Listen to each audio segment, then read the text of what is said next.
मैं टाइम सू मन एक घर तय 3-3 लोग शासन करते देखे से, फिर भी करोड़ों लोग बेघर बिना पक्की छात के देखे से, जीवन भर किराए के घर में अपना स्वाभिमान खोते हुए देखे से। फिर मैंने देखा मोदी को 10 साल में 4 करोड़ आवास बनाते हुए, हर सर के ऊपर पक्की छात का संकल्प उठाते हुए।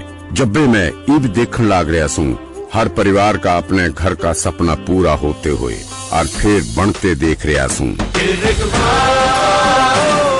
कमल का बटन दबाएं, भाजपा को जिताएं।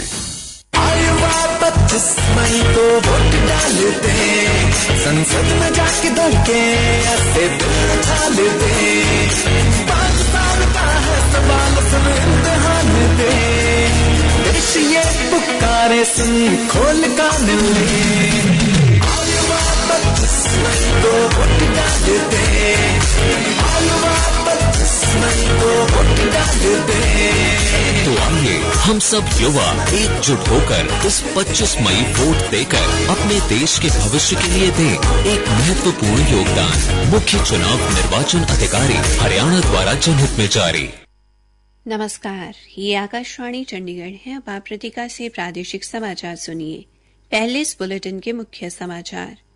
प्रधानमंत्री नरेंद्र मोदी कल हरियाणा के अंबाला और सोनीपत में बीजेपी प्रत्याशियों के लिए समर्थन जुटाने हेतु 2 विशाल जनसभाओं को संबोधित करेंगे। हरियाणा में चुनाव प्रचार शिखर पर पहुंचा।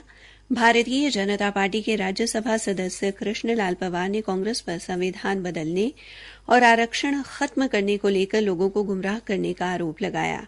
हरियाणा के मुख्य निर्वाचन अधिकारी अनुराग अग्रवाल ने कहा कि 25 मई को सुचारू मतदान के लिए मतदान केंद्रों पर विशेष प्रबंध किए जा रहे हैं। हरियाणा में निर्वाचन आयोग के निर्देशानुसार उपमंडल स्तर पर एक युवा मतदान केंद्र बनाया जाएगा और हरियाणा के मुख्य निर्वाचन अधिकारी अनुराग अग्रवाल ने डाक मतपत्रों की गणना के लिए पर्याप्त संख्या में स्कैनर की उपलब्धता सुनिश्चित करने के निर्देश दिए। अब समाचार विस्तार से। प्रधानमंत्री नरेंद्र मोदी कल हरियाणा के अंबाला और सोनीपत में बीजेपी प्रत्याशियों के लिए समर्थन जुटाने हेतु 2 विशाल जनसभाओं को संबोधित करेंगे। हमारे संवाददाता अश्विनी कुमार शर्मा ने बताया कि प्रधानमंत्री की जनसभाओं के मद्देनजर सोनीपत और अंबाला में सुरक्षा के मद्देनजर चौकसी बढ़ा दी गई है।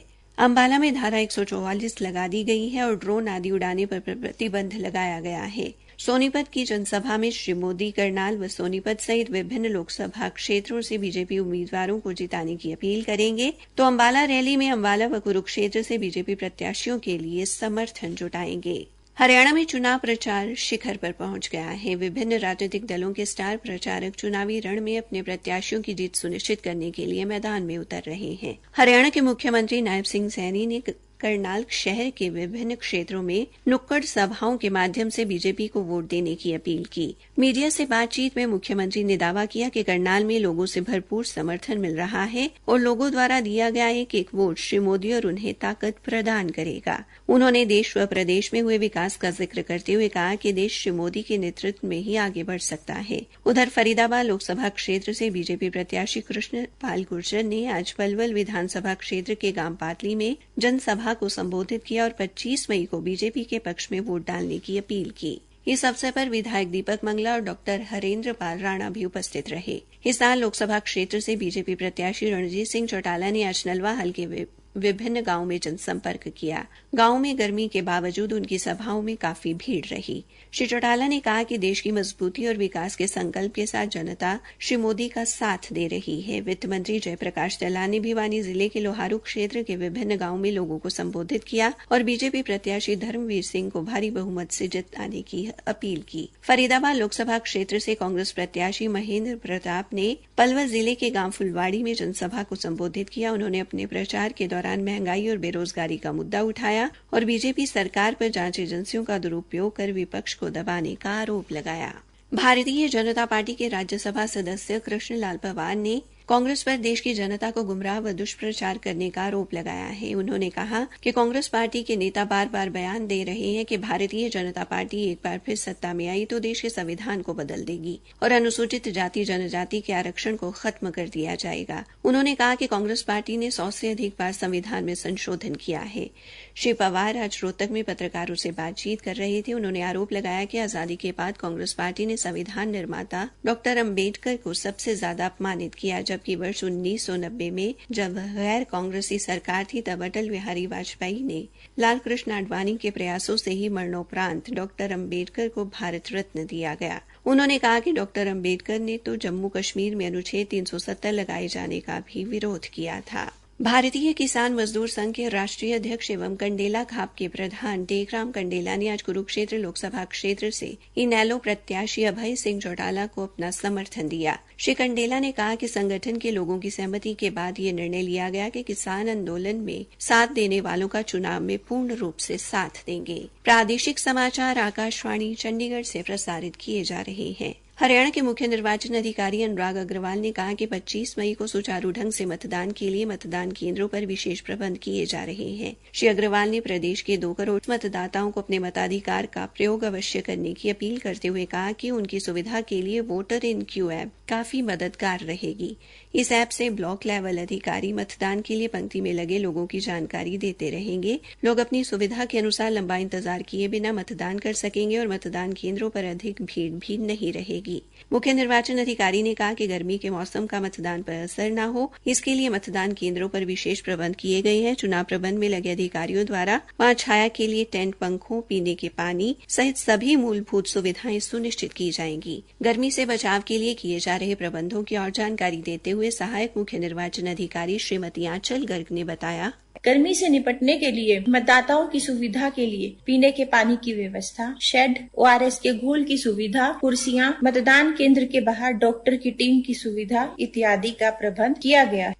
हरियाणा में 25 मई को मतदान के लिए उपमंडल स्तर पर एक युवा मतदान केंद्र बनाया गया है, जिस पर युवा अधिकारी व कर्मचारी तैनात किए जाएंगे। जींद के अतिरिक्त उपायुक्त एवं स्वीप के जिला नोडल अधिकारी डॉक्टर हरीश वशिष्ठ ने आज आकाशवाणी समाचार को बताया कि निर्वाचन आयोग द्वारा देश भर में की गई इस अनूठी पहल का उद्देश्य युवाओं की मतदान में भागीदारी बढ़ाना है। डॉक्टर हरीश ने बताया, भारतीय निर्वाचन आयोग ने एक नई पहल करते हुए युवा मॉडल सखी व दिव्यांग बूथ बनाए हैं। एक तरह से निर्वाचन आयोग का संदेश है कि उस बूथ में जहां दिव्यांग केवल कर्मचारी होंगे, एक बूथ होंगे जहां पे केवल महिलाएं कर्मचारी होंगे, एक बूथ होंगे जहां पे केवल युवा कर्मचारी होंगे।